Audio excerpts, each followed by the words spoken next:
मित्रमैत्रिणींनो, आपला आज परत भेटीचा योग आला. महिन्याचा शेवटचा शनिवार.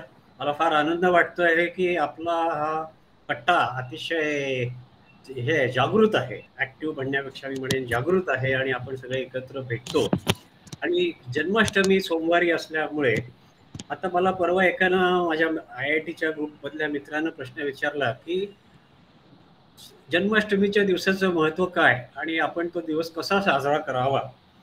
तर ह्याच्यावरती आमचे गुरु जे आहेत परमहंस योगानंद त्यांनी जे उत्तर दिलेलं आहे ते मी तुम्हाला सांगतो.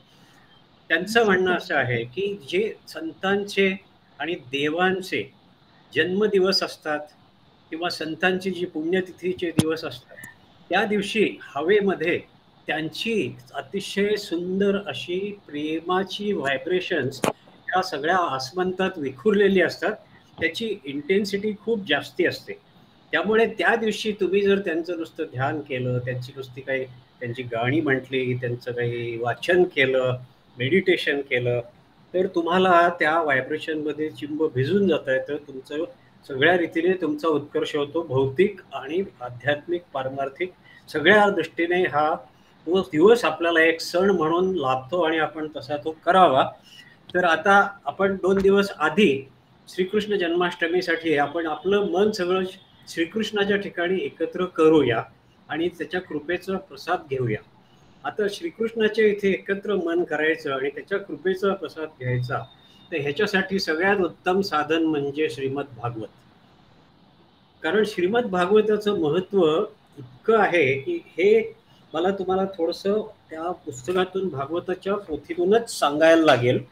एकच सांगतो की श्रीमद भागवत हे पुस्तक जे आहे हे प्रत्यक्ष भगवंत म्हणून जपायचं असतं, प्रत्यक्ष भगवंत म्हणून पाळायचं असतं.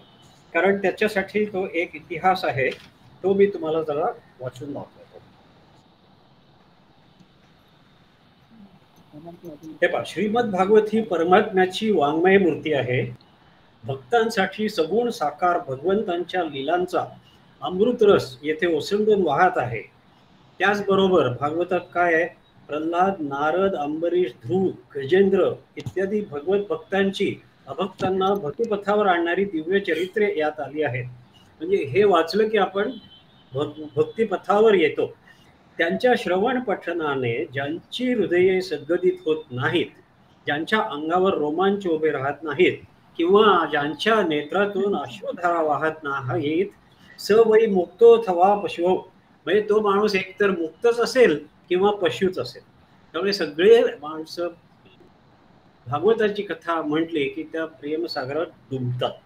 आता वेदांचे विभाग ज्यांनी केले, धर्म अर्थ काम मोक्ष या 4 पुरुषांतांचं मार्गदर्शन करणारा महाभारत रूप इतिहास ज्यांनी रचला म्हणजे कोण, महर्षी व्यास. त्या व्यासांना खरी भक्ती आणि शांती लाभली ती श्रीमद भागवताच्या प्रकाशात. असं केल्यावरच व्यासांचं समाधान झालं.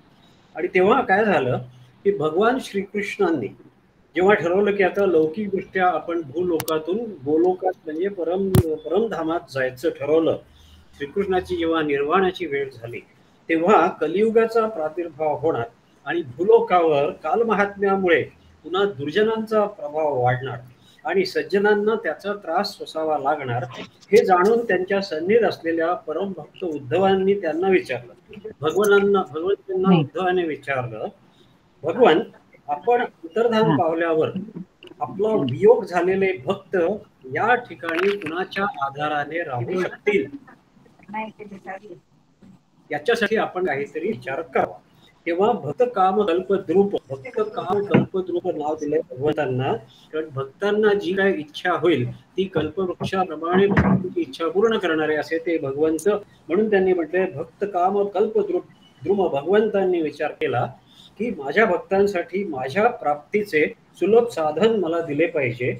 असा निश्चय करून त्यांनी स्वतः श्रीमद भागवत सागरात प्रवेश केला आणि आपले तेज भागवतात स्थापन केले.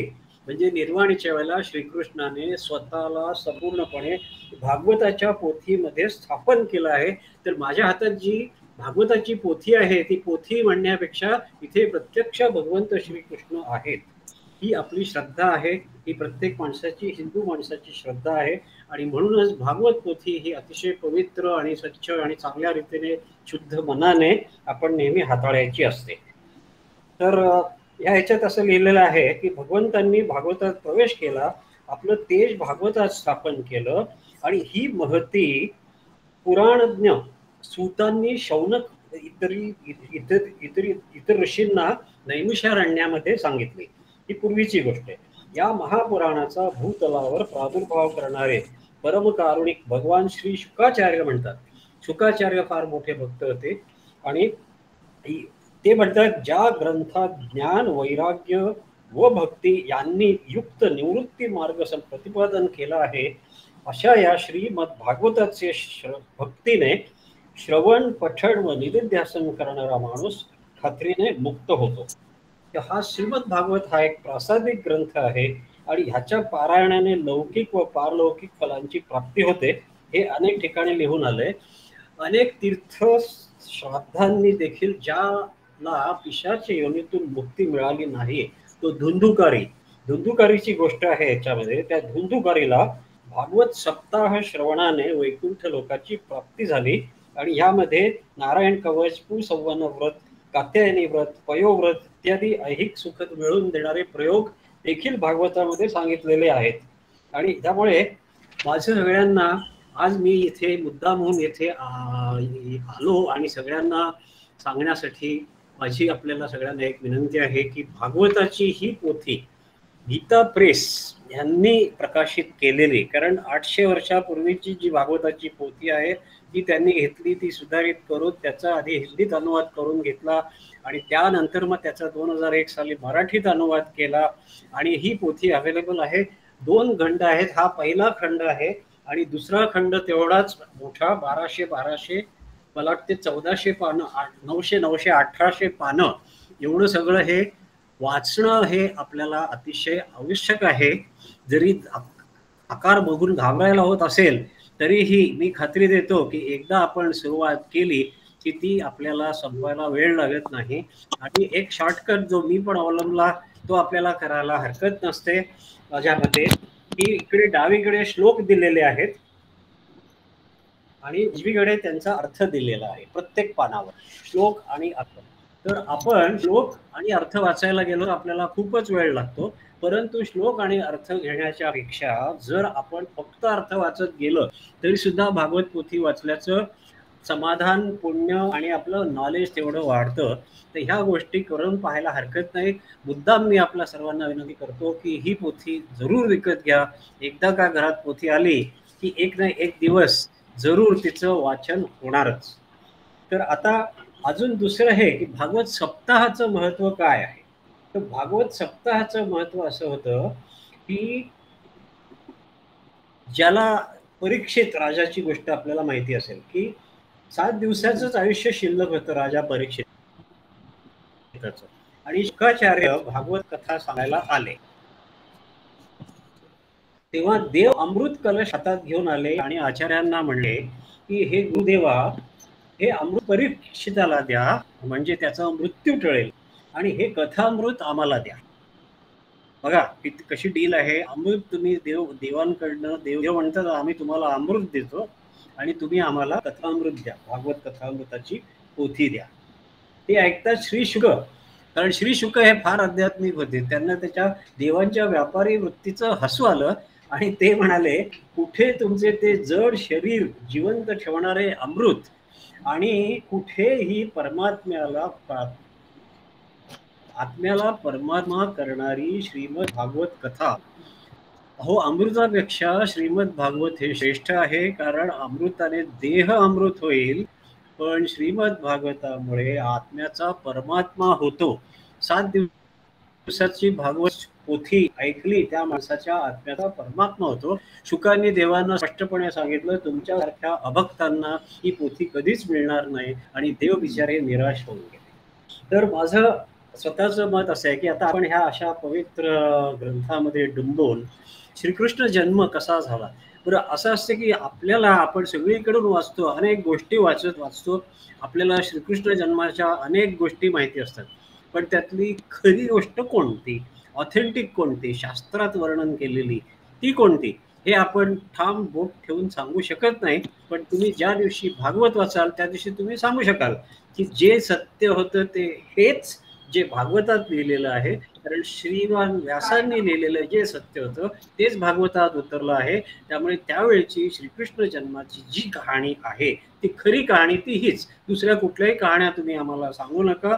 अनेक लेखक असतात जगात, लेखकांनी आपली लेखणी चालवली की अनेक विश्व निर्माण होतात, अनेक स्वप्न निर्माण होतात आणि कोणीही कशीही श्रीकृष्ण जन्माची गोष्ट लिहू शकेल. पण खरी श्रीकृष्ण जन्माची गोष्ट आपल्याला आज आपण भागवतांमधून वाचणार आहोत. तो आपली सगळ्यांची परवानगी असेल तर मी त्या चॅप्टर पासून जातो. श्रीकृष्ण जन्म भागवताचं महत्व असं आहे की श्रीकृष्णाचे आणि भगवंतांचे सगळ्या अवतार त्यांचं वर्णन आहे, सगळ्या लीलांचं वर्णन आहे. श्रीकृष्णांचे छोटे मोठे अनेक अवतार आणि अशा अनेक पुराणातल्या गोष्टी याच्यात आल्या आहेत. ते एक पुराणच आहे, भागवत पुराणम म्हणतात त्याला.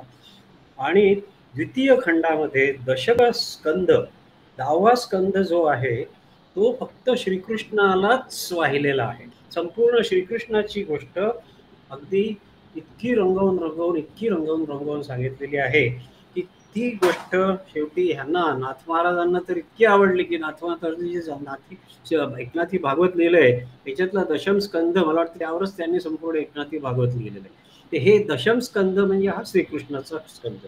तर ही गोष्ट श्रीकृष्णाच्या जन्माची दशम स्कंदामध्ये लिहिलेली आहे. तर आता अधूनमधून थोडंसं स्किप करतच मी वाचेन म्हणजे आपल्याला थोड्या वेळात ते संपवता येईल. तर मी सुरुवात करतो.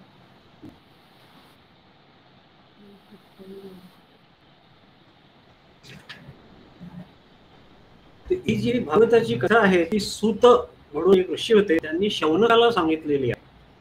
आणि ह्या कथेचं परत काय आहे की ही कुठली कथा सांगितली, सूताने शौनकाला तीच कथा सांगितली जी शुकदेवाने परीक्षिताला सांगितली. एक आठवडा शुकदेवानं परीक्षिताला फक्त एक आठवडा होता, त्याचं जीवन फक्त एक आठवडा राहिलं होतं. त्याला शाप मिळाला होता आणि त्यामुळे तो नागाचा दंश होऊन मरणार होता. तेव्हा त्याने विचार केला की आता आपण आपलं 7 दिवसामध्ये आपण परमात्म्याची प्राप्ती करून घ्यावी. म्हणून शुकांनी त्यांना जी गोष्ट सांगितली त्या गोष्टीचा परिणाम होऊन परीक्षित हा परमात्मा स्वरूप झाला आणि त्यानंतर सर्पदंश झाल्यामुळे त्याला काहीही नुकसान झालं नाही. म्हणून भागवत सप्ताह की एका सप्ताहामध्ये तुम्ही परमात्मा प्राप्ती करून घ्या, ते ही ती गोष्ट. तर राजा परीक्षिताने विचारले, भगवन आपण चंद्रवंश आणि सूर्यवंशाचा विस्तार, दोन्ही वंशांच्या राजांची अत्यंत अद्भुत चरित्रे तसेच धर्मप्रेमी यदूंचे विस्तारपूर्वक वर्णन केले. आता त्याच वंशात आपला अंश असलेल्या श्री बलरामांसह अवतीर्ण झालेल्या भगवान श्रीकृष्णांचे चरित्र आम्हाला ऐकवावे असं राजा परीक्षिताने शुकदेवांना विनंती केली. ते म्हणतात, प्राण्यांचे जीवनदाते आणि सर्वात्मा अशा भगवंतांनी यदुवंशात अवतार घेऊन ज्या ज्या लीला केल्या त्या विस्ताराने आम्हाला सांगा. अनासक्त लोक ज्याचे गायन करीत असतात, जे भवरोगावरील औषध आहे, जे कानाला आणि मनाला परम आल्हाद देणारे आहेत, अशा भगवंतांच्या गुणवर्णनाला आत्मघाती माणसा व्यतिरिक्त दुसरा कोण कंटाळेल? कोणालाही कंटाळा येणार नाही. श्रीकृष्णाची गोष्ट कितीही वेळा ऐका, आपण अगदी लहान बाळ असलो तरी. आणि 70, 75, 90 वर्षाची आमची 95 वर्षाची आई आहे, तिला पण श्रीकृष्णाची गोष्ट म्हटली की अतिशय उत्साहाने ती ऐकायला तयार असते. तेव्हा कोणीही कंटाळत नाही. युद्धात देवांना सुद्धा जिंकणारे भीष्म आदी अतिरथी रूपी प्रचंड मासे ज्यात होते, अशा कौरव सेनेचा अपार सागर माझ्या आजोबांनी म्हणजे अर्जुनाने त्यांच्या चरणरूप नौकेच्या साह्याने वासराच्या खुराने तयार झालेल्या खड्ड्यातील पाणी ओलांडावे तसा पार केला. आणि कौरव आणि पांडव या दोन्ही वंशाचे बीज असे हे माझे शरीर अश्वत्थामाच्या ब्रह्मास्त्राने जळून गेले होते. त्यावेळी माझी माता भगवंतांना शरण गेली, तेव्हा त्यांनी हातात चक्र घेऊन माझ्या मातेच्या गर्भात प्रवेश केला आणि माझे रक्षण केले. ही अशी एक गोष्ट आहे. राजा परीक्षिताचं शरीर ब्रह्मास्त्राने जळून गेलं होतं, तेव्हा श्रीकृष्णाने मातेच्या गर्भात प्रवेश करून त्याला जिवंत केले. तेव्हा हे विद्वान परीक्षित म्हणतो, हे सर्व शरीर धारण करणाऱ्यांच्या आत्मरूपाने राहून अमृतत्वाचे आणि बाहेर शरीरात राहून देव अमृतत्वाचे करतो दान करतो आणि बाहेर कालरूपाने राहून मृत्यूचे दान करतो. देव आपल्या बाहेर राहतो, तो कालरूपाने राहतो आणि तो मृत्यूचे दान करतो. मृत्यूचे दान हे तितकेच महत्वाचे आहे जेवढे जन्माचे दान आहे. कारण मृत्यू नसला तर जरा अवस्थेतून बाहेर येण्यासाठी दुसरा कोणताही उपाय नाही. आणि माझे आता अशा दान करणाऱ्या रूपाने प्रगट होणाऱ्या त्याच्या लीलांचे आपण वर्णन करावे अशी विनंती केली. आपण आत्ताच सांगितले की बलराम रोहिणीचे पुत्र होते. त्यानंतर देविकीच्या पुत्रांमध्ये सुद्धा आपण त्यांची गणना केली. दुसरे शरीर धारण केल्याशिवाय 2 मातांचा पुत्र होणे कसे शक्य आहे? भगवान हे बलराम हा श्रीकृष्णाचा भाऊ कसा, तर ह्याच्याविषयीची गोष्ट जी आहे ती भागवतात दिली आहे की 7वा गर्भ जेव्हा होता देवकीचा, तर 7वा गर्भ देवकीचा हा आधी काढून नेऊन वसुदेवाची दुसरी पत्नी देवकी, वसुदेवाची दुसरी पत्नी रोहिणी तिच्या गर्भामध्ये स्थापन केला गेला. आणि रोहिणीला जे बाळ झालं तो तिकडे गोकुळात, रोहिणीला जे बाळ झालं तो बलराम, आणि बलराम आणि श्रीकृष्ण एकत्र वाढले आणि दोघे सख्खे भाऊ. ते कोडं कधी कधी आपल्याला उलगडत नाही, विसरायला होतं, म्हणून मी मुद्दाम आठवण करून दिली की बलराम हा श्रीकृष्णाचा सख्खा भाऊ कसा.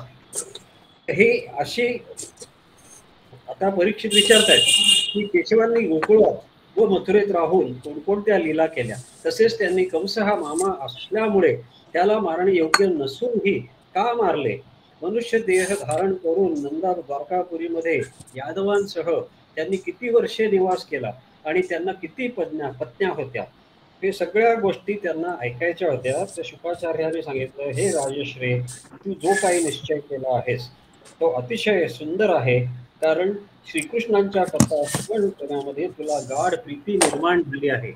जशी आपल्याला आता जी उत्कंठा निर्माण झाली आहे तशीच उत्कंठा परीक्षिताच्या मनात होती. भगवान श्रीकृष्णांच्या कथेसंबंधीचा प्रश्न वक्ता, प्रश्नकर्ता आणि श्रोता अशा तिघांनाही गंगा जलाप्रमाणे पवित्र करतो. हे पावित्र्य आहे मनाचं. श्रीकृष्णाच्या कथेबद्दल जेव्हा आम्हाला उत्सुकता निर्माण होते, हे आमच्या मनात पावित्र्यता असल्यामुळे होते. लाखो दैत्य पूर्वी गर्विष्ठ राजांचे रूप धारण करून पृथ्वीला भारभूत झाले होते. तर श्रीकृष्णाचा जन्म कसा का झाला, जे म्हणतात ना संभवामी युगे युगे, तर त्याची ही बॅकग्राऊंड आहे की त्या लाखो गर्विष्ठ राजांचं रूप धारण करून जेव्हा पृथ्वीला भारभूत झाले होते, त्यापासून आपले रक्षण व्हावे म्हणून पृथ्वी ब्रह्मदेवांना शरण गेली. त्यावेळी पृथ्वीने गायीचे रूप धारण केले होते. तिच्या डोळ्यातून आसवे वाहत होते. ती खिन्न हो करुण स्वरात अंबरडा ओढत होती. ब्रह्मदेवाकडे जाऊन तिने त्यांना आपले संकट सांगितले. ब्रह्मदेवांनी ते ऐकून तिला बरोबर घेतले आणि ते भगवान शंकर व अन्य देवांसह क्षीरसागराच्या किनाऱ्यावर गेले. क्षीरसागर म्हणजे जिथे भगवान विष्णू असतात. तिथे जाऊन ब्रह्मदेवांनी एकाग्रचित्त होऊन पुरुष सुक्ताने जगतपालक सर्वांतरांतर्यामी देवाधिदेव श्री विष्णूंची स्तुती केली. त्यांनी समाधी अवस्थेत असतानाच आकाशवाणी ऐकली. तेव्हा ह्यांना आकाशवाणी ऐकू आली ब्रह्मदेवांना. त्यानंतर मग ब्रह्मदेवाने सगळ्यांना सांगितलं, देवांनो, भगवंतांची आज्ञा तुम्ही माझ्याकडून ऐका आणि त्याप्रमाणे करा, वेळ लावू नका. ब्रह्मदेवाला कळलं विष्णूंनी काय सांगितलं. पृथ्वीच्या कष्टांची भगवंतांना पूर्वीच कल्पना होती. ते देवाधिदेव आपल्या कालशक्तीच्या द्वारा पृथ्वीचा भार हलका करीत जोपर्यंत पृथ्वीवरती राहतील तोपर्यंत तुम्ही यदुकुलात अंश रूपाने जन्म घेऊन राहा. त्यांनी देवांना सांगितलं, तुम्ही यदुकुलात जन्म घेऊन राहा, कारण यदुकुलात सगळ्यांचा उद्धार होणार आहे. जरी तुम्ही आज नाडले गेले असलात तरी तुमचा उद्धार होणार, तुम्ही यदुकुलात जन्म घेतलात तर. आणि वसुदेवांच्या घरी स्वतः भगवान पुरुषोत्तम प्रगट होतील ही आकाशवाणी ब्रह्मदेवांनी ऐकली होती. त्यांना आनंद देण्यासाठी देवांगनांनीही जन्म घ्यावा अशी विनंती पण केली. देवांगनांनी सांगितलं, तुम्ही पण जन्म घेऊन पृथ्वीवर जा. स्वयंप्रकाश भगवान शेष सुद्धा, जे भगवंतांची कला असल्यामुळे अनंत आहेत आणि ज्यांची सहस्त्र मुखे आहेत, ते भगवंतांचे प्रिय कार्य करण्यासाठी त्यांच्या अगोदरच अवतार घेतील. म्हणजे शेष पण येणार अवतार घ्यायला. त्यानंतर जिने साऱ्या जगाला मोहित केले आहे की भगवंतांची ऐश्वर्यशालिनी योगमाया. योगमाया तर आपल्याला माहितीच आहे. योग माया ही जन्म घेती. देवकीच्या पोटी योगमायेचा जन्म, नंद आणि यशोदेच्या पोटी योगमायेचा जन्म झाला होता. आणि वसुदेव घेऊन आले योगमायेला इकडे श्रीकृष्णाच्या बदल्यात. आणि ती योगमाया कंसाला सांगून गेली जाता जाता की तुझा शत्रू जिवंत आहे आणि मी तुझा शत्रू नव्हेच. आणि तुझा शत्रू तिकडे गोकुळात वाढतो आहे आणि तुझ्या जीवाचा धोका अजून अजिबात टळलेला नाही, हे सांगणारी ती योगमाया. तर तिने जिने साऱ्या जगाला मोहित केले आहे ती भगवंताची ऐश्वर्यशालिनी योगमाया सुद्धा त्यांच्या आज्ञेने त्यांचे लीला कार्य संपन्न करण्यासाठी अंशरूपाने अवतार घेईल. अशा रीतीने भगवंतांनी आश्वासन दिलं की आता इथे पृथ्वीवरच्या सगळ्या दैत्यांचं निर्धारण करण्यासाठी भगवंत जन्म घेणार आहेत. ही अशी त्यावेळची परिस्थिती होती. आणि मग हे सगळ्यांना धीर दिला. ब्रह्मदेवांनी पृथ्वीची समजूत काढली, तिला धीर दिला आणि ते आपल्या परमधामाकडे गेले. आता इकडे जन्माची कथा इथून येते. पूर्वी यदुवंशी राजा शूरसेन मथुरा नगरीत राहून माथुर व शूरसेन या देशांवर राज्य करीत होता. त्यावेळेपासून मथुरा ही सर्व यादवांची राजधानी झाली होती. श्रीमन भगवान हरी इथे नेहमी विराजमान असतात. एकदा शूरसेनाचे पुत्र वसुदेव मथुरेमध्ये विवाह करून आपल्या नवपरिणित पत्नी देवकीसह घरी जाण्यासाठी म्हणून रथावर आरूढ झाला. उग्रसेनाचा पुत्र कंस याने आपली चुलत बहीण देवकी हिला खुश करण्यासाठी शेकडो सोन्याचे रथ तिला देऊन तिच्या रथाच्या घोड्याचे लगाम आपल्या हाती घेतले. कृष्णाला कंसाला देवकी प्रिय होती. ती त्याची चुलत बहीण होती आणि तिला खुश करायला सोन्याचे रथ तिला घेऊन दिले आणि तिच्या रथाचं लगाम आपल्या हातात घेतला होता. आता तिला सासरी पाठवायच्या वेळेला म्हणून हे सगळं त्याने केलं. 400 हत्ती, 15,000 घोडे, 1800 रथ, तसेच सुंदर सुंदर वस्त्रालंकारांनी विभूषित 200 सुकुमार दासी हुंड्याच्या रूपाने दिल्या. म्हणजे अतिशय वाजत गाजत लग्न लावून दिलं वसुदेवाशी देवकीचं कंसाने. निघण्याच्या वेळी वधूंचे मंगल होण्यासाठी एकाच वेळी शंख, नौबती, मृदंग आणि दुदुंबी वाजू लागले. वाटेमध्ये त्या घोड्यांचे लगाम पकडून कंस रथ चालवत होता. त्यावेळी त्याला संबोधून आकाशवाणी झाली. म्हणजे आता ही गंमत बघा. कंसाला तेव्हा कळलं की हे असं आहे, तेव्हा देवकीचं लग्न लागलं आणि तिला सासरी पोचवायला निघाले तेव्हा आकाशवाणी झाली. कंसाला कळलं, अरे मूर्खा, जिला तू रथात बसवून घेऊन चालला आहेस तिचा 8वा पुत्र तुला मारेल. कंस हा अत्यंत दृष्ट आणि पापी होता. तो भोजवंशाला कलंकच होता. आकाशवाणी ऐकताच त्याने तलवार उपसली आणि बहिणीची वेणी पकडून तिला मारायला तो तयार झाला. हे आपल्याला माहिती होतं का? तिथल्या तिथे रथात तिला तो पाठवतोय सासरी, तिथे तलवार उपसली आणि तिला तो मारायला निघाला होता. काही सेकंद वसुदेव मध्ये बोललं नसतं तर देवकीची तिथेच मुंडकी उडणार होती. तो क्रूर निर्लज्जपणे निंद्य कर्म करायला उद्युक्त झालेला पाहून महात्मा वसुदेव त्याला शांत करीत म्हणाले, इथे पहा वसुदेवाचं काय हे आहे. तू भोजवंशाची कीर्ती वाढवणारा आहेस. अनेक शूर तुझ्या गुणांची कीर्ती गातात. असे असता एका स्त्रीला, तेही स्वतःच्या बहिणीला, या विवाहाच्या शुभ समयी मारायला तू कसा तयार झालास? कंसा, हे वीरा, जे जन्म घेतात त्यांच्या शरीराबरोबर मृत्यू सुद्धा उत्पन्न होतो. आज किंवा 100 वर्षानंतर प्राण्यांना मृत्यू अटळ आहे. जेव्हा शरीराचा अंत होतो तेव्हा जीव आपल्या कर्मानुसार दुसरे शरीर ग्रहण करतो आणि आपले पहिले शरीर सोडतो. त्याची इच्छा नसली तरी त्याला असे करावेच लागते. ज्याप्रमाणे चालते वेळी माणूस एक पाय जमिनीवर ठेवूनच दुसरा उचलतो, किंवा जशी अळी दुसरी गवताची काडी पकडते आणि मग अगोदरची काडी सोडते, त्याचप्रमाणे जीव सुद्धा कर्मानुसार दुसरे शरीर प्राप्त केल्यानंतरच हे शरीर सोडतो. ज्याप्रमाणे एखादा पुरुष जागृत अवस्थेमध्ये राजाचे ऐश्वर्य पाहून किंवा इंद्रादिकाचे ऐश्वर्य ऐकून मनाने त्याची अभिलाषा करू लागतो, मनामध्ये इच्छा प्रगट होतात, त्याचे चिंतन करीत करीत त्याच गोष्टींमध्ये गुंतून त्यांच्याशी एकरूप होतो आणि स्वप्नांमध्ये स्वतः राजा किंवा इंद्र बनतो. त्याचबरोबर आपले मूळ स्वरूप विसरतो. त्याचप्रमाणे जीव हा कर्मानुसार कामना करून दुसऱ्या शरीराला मिळतो आणि पहिल्या शरीराला विसरतो. ही जन्ममृत्यूची कथा. देहांताच्या वेळी जीवाचे वासनायुक्त मन जन्मांच्या संचित आणि प्रारब्ध कर्मांच्या वासनांच्या अधीन होऊन मायेने रचलेल्या अनेक पांचभौतिक शरीराकडे धावता धावता फलाभिमुख कर्माप्रमाणे ज्या शरीराच्या चिंतनामध्ये तल्लीन होते तेच शरीर ग्रहण करते. म्हणजे ज्या शरीराची तुम्हाला मनामध्ये इच्छा होते, आकांक्षा होते, हाव असते, असं वाटते की अरे मी असा असायला पाहिजे होतो, मग तसं शरीर तुम्हाला तिथे मिळतं. तेच शरीर, त्या मनाशी तादात्म्य पावलेला जीव तेच शरीर धारण करतो.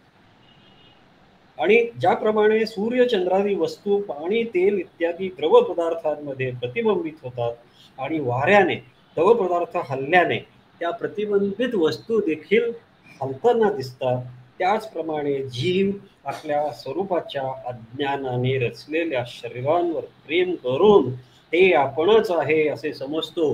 म्हणजे आम्ही समजतो की हे शरीर म्हणजे आम्ही आहोत, जे संपूर्णपणे बनावट असतं, स्वप्नवत असतं किंवा माया स्वरूप असतं, ते आपण आपलं मानतो आणि त्याच्या मोहाने त्याच्या येण्या जाण्याला आपले येणे जाणे मानू लागतो.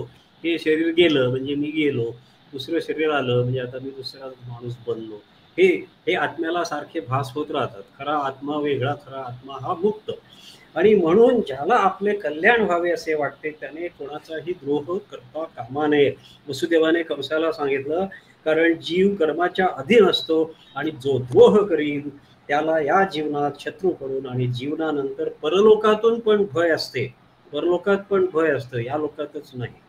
तेव्हा कंसा, ही तुझी धाकटी बहीण अजून लहान असून बिचारी बाहुलीसारखी दीन झाली आहे, म्हणून तुझ्यासारख्या दीनवत्सल पुरुषाने त्या बिचारीचा वध करणे बरे नव्हे.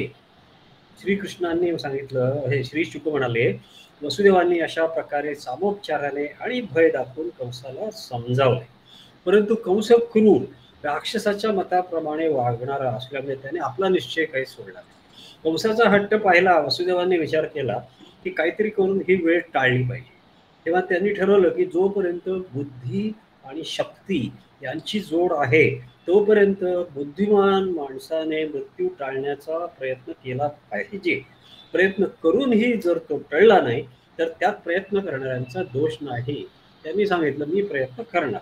म्हणून मग ह्या मृत्यूरूप कंसाला आपले पुत्र देऊन ह्या बिचारीला वाचवावे.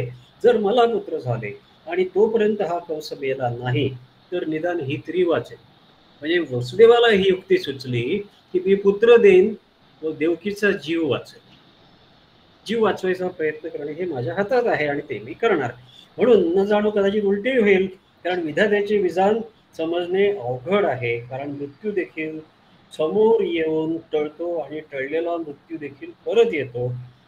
जंगलात जेव्हा आग लागते त्यावेळेला कोणतं लाकूड जळेल, कोणतं लाकूड जळणार नाही हे काहीही सांगता येत नाही. त्याचप्रमाणे प्राण्याचा शरीराशी होणारा संयोग आणि वियोग याचे कारण कळणे अत्यंत अवघड आहे. पण आपल्या बुद्धीनुसार असा निश्चय केला वसुदेवांनी आणि अत्यंत सन्मानपूर्वक त्या दृष्ट कंसाची अतिशय प्रशंसा केली. पहा, युक्ती चातुर्य हे इथे असे वापरायला लागतं. कंसाची स्तुती केली. आपल्या बुद्धीनुसार निश्चय करून वसुदेवांनी कशी प्रशंसा केली. हे सौम्य, आकाशवाणी झाल्याप्रमाणे तुला देवकीपासून काही भीती नाही, भय तर पुत्रापासून आहे. म्हणून तिचे पुत्र मी तुझ्याकडे आणून सोपवीन. श्री शुक म्हणाले, वसुदेव खोटं बोलणार नाही हे कंसाला माहिती होतं. त्यामुळे मग त्याने बहिणीला मारायचा विचार सोडून दिला. तेव्हा वसुदेवांनी प्रसन्न मनाने परत त्याची स्तुती केली आणि ते आपल्या घरी आले.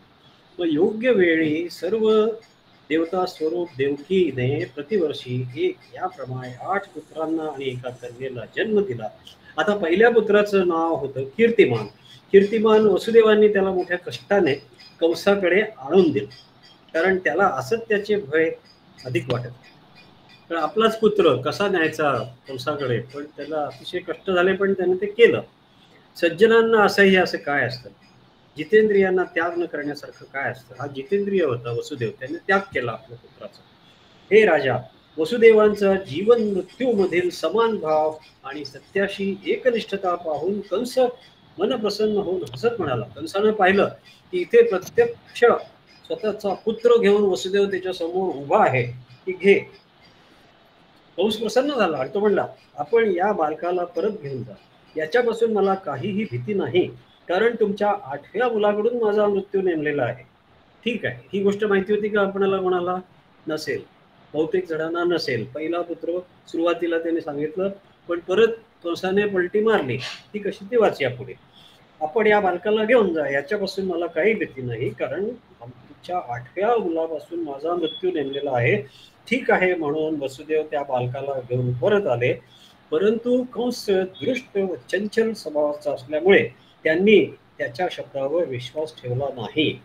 इकडे नारद कंसाकडे आले आणि म्हणाले, अरे कंसा, गोकुळात राहणारे नंद इत्यादी गोप, त्यांच्या पत्न्या, वसुदेव, वृष्णीवंशी यादव, देवकी, त्याच्या यदुवंशातल्या सगळ्या स्त्रिया, नंद, वासुदेव, देवकी, हे दोघांचेही नातू, हे सगळे देव आहेत. स्वर्गातले देव कृष्णाबरोबर लीला करायला आणि कृष्णाबरोबर जीवन व्यतीत करायला म्हणून पृथ्वीवरती जन्म घेऊन बसलेले आहेत. त्यांनी असेही सांगितले की दैत्यांच्यामुळे पृथ्वीवरील भार वाढला आहे, म्हणून देव आता दैत्यांच्या वधाची तयारी करत आहेत. असं सांगितलं. नारदाने कळ लावली आणि निघून गेले. तेव्हा कंसाचा निश्चय झाला की हे यादव देव आहेत आणि देवकीच्या गर्भापासून भगवान विष्णूच मला मारण्यासाठी जन्म घेणार आहेत, म्हणून त्याने देवकीला, मग आता इथे त्यांना तुरुंगात टाकलं. देवकीला आणि वसुदेवांना बेड्या घालून कैदेत टाकलं आणि त्या दोघांना जे जे पुत्र होत गेले त्यांना विष्णू समजून मारून टाकले. हे असं त्याने कंसाने पलटी मारली. आता पृथ्वीवर बहुधा स्वतःचेच पोषण करणारे लोभी राजे स्वार्थासाठी माता पिता बंधू इष्टमित्र यांचीही हत्या करतात.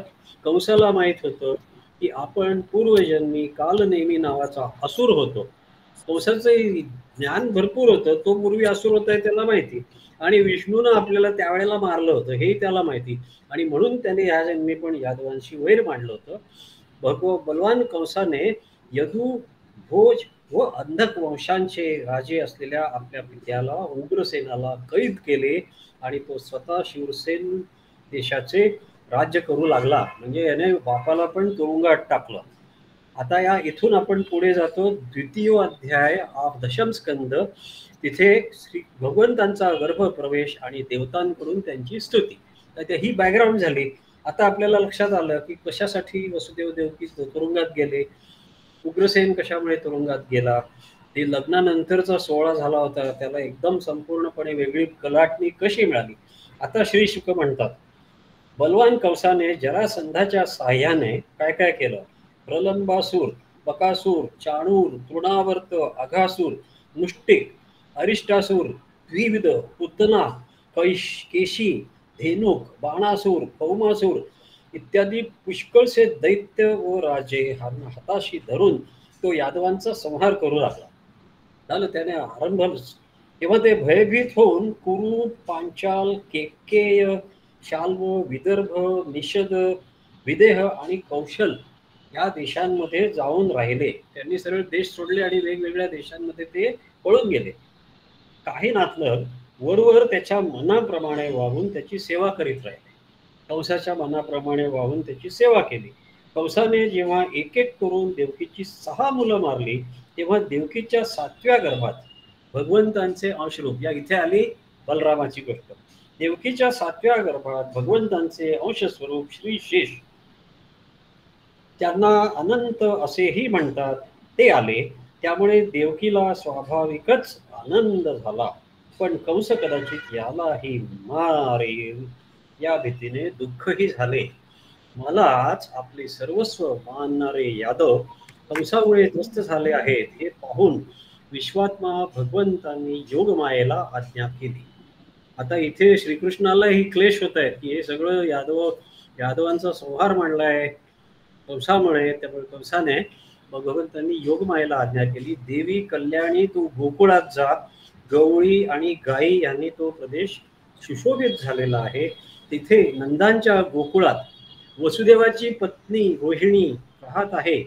त्यांच्या इतर पत्न्याही कंसांच्या भीतीने गुप्त जागी राहत आहे. सध्या माझा शेष नावाचा अंश देवकीच्या उदरात गर्भरूपाने राहिला आहे. त्याला तेथून काढून तू रोहिणीच्या पोटात नेऊन ठेव. हे कल्याणी, नंतर मी माझ्या सर्व शक्तींसह देवकीचा पुत्र होईल आणि तू नंदपत्नी यशोदेच्या ठिकाणी जन्म घे. मूळ भागवतात भगवान व्यासांनी लिहिलेल्या भागवतात ही गोष्ट इतकी स्पष्ट लिहिलेली आहे की भगवंतांनी योगमायेला आज्ञा केली आणि देवकीचा 7वा गर्भ नेऊन रोहिणीच्या पोटामध्ये घालण्यासाठी सांगितले, कारण तो वाचणे आवश्यक होते. पुढे बघूया का आवश्यक होते. हे कल्याणी, नंतर मी माझ्या सर्व शक्तींसह देवकीचा पुत्र होईल व तू नंदपत्नी यशोदेच्या ठिकाणी जन्म घे. सर्व वर देण्यास समर्थ असणाऱ्या तुला माणसे आपल्या सर्व कामना पूर्ण करणारी समजून धूप दीप नैवेद्य इत्यादी अर्पण करून तुझी पूजा करतील. लोक पृथ्वीवर पुष्कळ ठिकाणी तुझी स्थापना करतील, देवीची योगमायेची, आणि तुला दुर्गा, भद्रकाली, विजया, वैष्णवी, कुमुदा, चंडिका, कृष्णा, माधवी, कन्या, माया, नारायणी, ईशानी, शारदा, अंबिका इत्यादी अनेक नावे ठेवतील. हे श्रीकृष्णांनी त्यावेळेला सांगितलं होतं की पुढे असे उत्सव होतील, नवरात्रींचे उत्सव होतील, देवींचे उत्सव होतील. देवकीच्या गर्भातून काढून घेतल्यामुळे शेषाला लोक जगात काय म्हणतील, संकर्षण म्हणतील. तो लोकरंजन करणार असल्यामुळे त्याला राम म्हणतील आणि बलवानांमध्ये श्रेष्ठ असल्यामुळे बल सुद्धा म्हणतील, म्हणजेच तो बलराम. जेव्हा भगवंतांनी अशी आज्ञा केली तेव्हा योगमायेने जशी आपली आज्ञा असे म्हणून त्यांचे म्हणणे शिरोधार्य मानले आणि त्यांना प्रदक्षिणा घालून ती पृथ्वीवर आली आणि भगवंतांनी जसे सांगितले तसे तिने केले. जेव्हा योगमायेने देवकीचा गर्भ नेऊन रोहिणीच्या उदरात ठेवला तेव्हा तेथील नागरिक दुःखी अंतःकरणाने देवकीचा गर्भपात झाला असे म्हणू लागले. लोकांना खरी परिस्थिती माहितीच नाही. इकडे म्हणजे कंसाच्या इकडे बातमी अशी की देवकीचा गर्भपात झाला. भक्तांना अभय देणारे विश्वरूप भगवान वसुदेवांच्या मनांमध्ये आपल्या सर्व कलांसह प्रविष्ट झाले. ही सुरुवात आहे भगवान श्रीकृष्णांच्या अवताराची. प्रथम भगवान श्रीकृष्ण हे वसुदेवांच्या मनामध्ये आपल्या सर्व कलांसह प्रविष्ट झाले आणि भगवंतांचं तेज धारण केल्यामुळे वसुदेव सूर्याप्रमाणे तेजस्वी झाले आणि त्यांना पाहून लोकांचे डोळे दिपून जात त्यांना कोणीही जिंकू शकत नव्हते. म्हणजे कृष्णाचा जन्म झाला तो कोण्या साध्या सुध्या माणसाच्याकडे नव्हता. हे प्रत्यक्ष वसुदेव जे सूर्याप्रमाणे तळपत होते आणि जगाचे मंगल करणाऱ्या सर्वात्मक आत्मरूप भगवंतांच्या अंशाला वसुदेवांनी मनाने प्रदान केल्यानंतर जशी पूर्व दिशा चंद्राला धारण करते त्याप्रमाणे देवकीने विशुद्ध मनानेच त्यांना धारण केले. येथे भौतिक शरीराचा कोणताही संबंध नव्हता. येशू ख्रिस्ताचा जन्म जसा भौतिक संबंधाने जसा नाही तो त्याप्रमाणेच या इथे देखील भगवंतांचा जन्म तिथे भौतिक शरीराचा कोणताही संबंध नव्हता. आपण हे वाक्य परत ऐकूया. जगाचे मंगल करणाऱ्या सर्वात्मक व आत्मरूप भगवंतांच्या अंशाला वसुदेवांनी मनाने प्रदान केल्यानंतर जशी पूर्व दिशा चंद्राला धारण करते त्याप्रमाणे देवकीने विशुद्ध मनानेच त्यांना धारण केले. घड्यामध्ये बंद केलेल्या दिव्याचा प्रकाश, समजा एखादा मातीचा घडा घेतला आणि त्याच्यात दिव्याचा प्रकाश बंद केला, तो प्रकाश बंद राहतो. किंवा आपली विद्या दुसऱ्याला न देणारा गर्विष्ठ ज्ञानाचा श्रेष्ठ विद्येचा प्रकाश पसरत नाही. ज्ञानी माणूस असतो, देतच नाही विद्या, मग त्याचा प्रकाश कसा पसरणार, तो पसरत नाही. त्याचप्रमाणे कंसाच्या कारागृहात बंद असलेल्या देवकीचा सुद्धा प्रभाव जगन्निवास तिच्यामध्ये राहत असूनही लोकांना जाणवला नाही. म्हणजे हे देवकीने जाणवून दिलं नाही, नाहीतर हा प्रकाश गुप्त राहणे, लपून राहणे शक्य नव्हते. हा आनंद बाहेर प्रगट न करता देवकी अंतर्मनातच अनुभवत होती. देवकीच्या अंतरंगात भगवंत श्री कृष्ण विराजमान झालेले होते. तिच्या चेहऱ्यावर पवित्र हास्य होते आणि तिच्या शरीराच्या कांतीने कारागृह झगमगत होते. कारागृहाच्या आतमध्ये झगमग होती. प्रकाश होता, सुवर्ण प्रकाश. कंसाने जेव्हा तिला पाहिले तेव्हा तो मनात म्हणू लागला, यावेळी माझे प्राण घेणारे विष्णूच हिच्यात राहिले आहेत, कारण यापूर्वी कधीही देवकी अशी दिसत नव्हती. म्हणजे कंसाला दिसलं, तिच्या चेहऱ्यावरचं जे तेज कंसाला दिसलं की आहे, हो, माझा शत्रू हिच्या पोटात आहे. आता या बाबतीत मला लवकरात लवकर काय केले पाहिजे बरे? देवकीला मारणे तर उचित होणार नाही, कंस विचार करतोय, कारण स्वार्थासाठी वीर पुरुष आपला पराक्रम कलंकित करीत नाही. शिवाय ही स्त्री असून माझी बहीण आहे, तसेच गर्भवती आहे. हिला मारण्याने माझी लक्ष्मी आणि आयुष्य तात्काळ नष्ट होऊन जाईल आणि माझी कायमची अपकीर्ती होईल. एवढं समजत होतं कंसाला. जो अत्यंत क्रूरपणे वागतो तो माणूस जिवंत असून हे मेल्यासारखाच आहे. त्याच्या मृत्यूनंतर लोक त्याला शिव्याशाप देतात. एवढेच नव्हे तर देहाभिमान्यांसाठी योग्य अशा नरकात तो निश्चितच जातो, हे देखील त्याला माहिती. कंस जरी देवकीला मारू पाहत होता तरी सुद्धा तो स्वतःच या अत्यंत क्रूर विचारापासून परावृत्त झाला. त्याची हिंमत होत नव्हती देवकीला मारायची. त्याला दिसत होतं इथे समोर मृत्यू जन्म घेतोय. आता भगवंतांच्या बद्दल दृढ वैरभाव बाळगणारा तो त्यांच्या जन्माची वाट पाहू लागला. अशी कमाल झाली बघा. आता तो वाट बघतोय उत्कंठेने, कधी येणार श्रीकृष्ण. आणि असं म्हणतात की भगवंतांबद्दल वैरभाव धरून जरी तुम्ही भगवंतांचं स्मरण केलं, भगवंतांशी दुश्मनी जरी पत्करली, भगवंतांची लढाई जरी केली, तरी त्या भक्ती त्याच्यातून देखील त्या माणसाला मुक्ती मिळते. जे कंसाचं तसंच झालं आणि असे जरासंधाचं तसंच झालं, सगळ्या यांचं असंच झालं. आणि आता त्यानंतर काय झालं मग कंसाचं? तो उठता बसता, खाता पिता, जागेपणी आणि झोपेत आणि चालताना आणि फिरताना नेहमी श्रीकृष्णाचाच विचार करीत असे. त्यामुळे त्याला सारे जग श्रीकृष्णमयच दिसत असे. भगवान शंकर, ब्रह्मदेव, सर्व देवता, नारद आदी ऋषी तिथे आले. आता इथे जेल त्या तुरुंगामध्ये सगळे आलेले आहेत. कोण कोण? भगवान शंकर, ब्रह्मदेव, सर्व देवता, नारद आदी ऋषी. हे भगवान व्यासांनी लिहून ठेवलेलं आहे. व्यासांची दिव्य दृष्टी. व्यासांनीच भागवत पुराण लिहिलं आहे. भागवत पुराण ह्यामध्ये कालगणना इतकी ॲक्युरेट, इतकी तंतोतंत त्यांनी त्या काळी वर्णन केलेली आहे की या कालगणनेच आज शास्त्र तोंडात बोटं घालून विचार करतं की भागवत काळी हे कालगणना कशी काय कळली असेल, कुठल्या यंत्र वापरली असतील.